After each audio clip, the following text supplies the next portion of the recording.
ये है माँ मीनाक्षी, वो देवी जिन्होंने पूरी दुनिया को जीतने के बाद सीधे स्वर्ग और वैकुंठ पर हमला बोल दिया, इंद्र को हराया, देवताओं को घुटने टेकने पर मजबूर कर दिया और यहाँ तक कि भगवान विष्णु के धाम को भी अपने अधीन कर लिया और फिर अपनी सेना लेकर वो कैलाश पर्वत पहुंच गई, साक्षात महादेव को ललकारने। लेकिन जैसे ही उन्होंने भगवान शिव पर अपनी तलवार उठाई, एक चमत्कार हुआ और उनके शरीर का तीसरा स्तन गायब हो गया। आखिर 3 स्तनों के साथ पैदा होने वाली यह राजकुमारी कौन है और क्यों भगवान शिव को इनसे शादी करने के लिए धरती पर आना पड़ा? कहानी शुरू होती है दक्षिण भारत के पांड्य साम्राज्य से। राजा मलयध्वज के कोई संतान नहीं थी। दरअसल राजा की पत्नी रानी कांचनमाला ने पिछले जन्म में माता पार्वती की घोर तपस्या की थी और उन्हें बेटी के रूप में पाने का वचन लिया था। भक्त का वचन निभाने के लिए स्वयं माता पार्वती ने कैलाश छोड़ दिया। राजा ने एक विशाल यज्ञ किया और उसी पवित्र अग्नि से 3 साल की कन्या प्रकट हुई। वह देवी की तरह सुंदर थी, लेकिन उसे देखकर राजा रानी के होश उड़ गए, क्योंकि उस कन्या के शरीर पर 3 स्तन थे। राजा इसे अनर्थ मानने ही वाले थे, तभी आकाशवाणी हुई, हे राजन, डरो मत, ये साधारण बालिका नहीं है, ये साक्षात शक्ति है।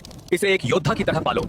जिस दिन ये अपने होने वाले पति को देख लेगी, इसका तीसरा स्तन अपने आप गायब हो जाएगा। राजा ने उसे बेटों की तरह पाला और उसका नाम रखा मीनाक्षी। पिता की मृत्यु के बाद मीनाक्षी गद्दी पर बैठी। उन्होंने विश्व विजय की यात्रा शुरू की। जो भी राजा सामने आया वो मीनाक्षी की तलवार के आगे टिक नहीं पाया। धरती जीतने के बाद उन्होंने स्वर्ग पर चढ़ाई की और देवराज इंद्र को भी हरा दिया। उनकी भूख यहीं शांत नहीं हुई। वो अपनी सेना लेकर भगवान विष्णु के धाम वैकुंठ पहुंच गई। वहां भी उनकी शक्ति के आगे कोई नहीं टिक पाया। अब उनके अहंकार की कोई सीमा नहीं थी। उन्होंने सोचा, अब मैं कैलाश को भी जीतकर शिव को अपने अधीन करूंगी। अपनी विशाल सेना लेकर मीनाक्षी कैलाश पर्वत जा पहुंची। नंदी और शिवगणों को हराते हुए वो सीधे महादेव के सामने खड़ी हो गई। मीनाक्षी ने जैसे ही शिवजी पर वार करने के लिए अपनी नजर उठाई, उनकी नजरें महादेव की शांत आंखों से मिली और उसी पल मीनाक्षी का तीसरा स्तन गायब हो गया। उनके हाथ से तलवार छूट गई और वो युद्ध के मैदान में ही शर्म से झुक गई। भविष्यवाणी सच हो चुकी थी। वो समझ गई कि यह साधारण योगी नहीं बल्कि उनके स्वामी है। महादेव ने मुस्कुराते हुए कहा, देवी, तुम्हारा जन्म ही मुझसे मिलन के लिए हुआ है।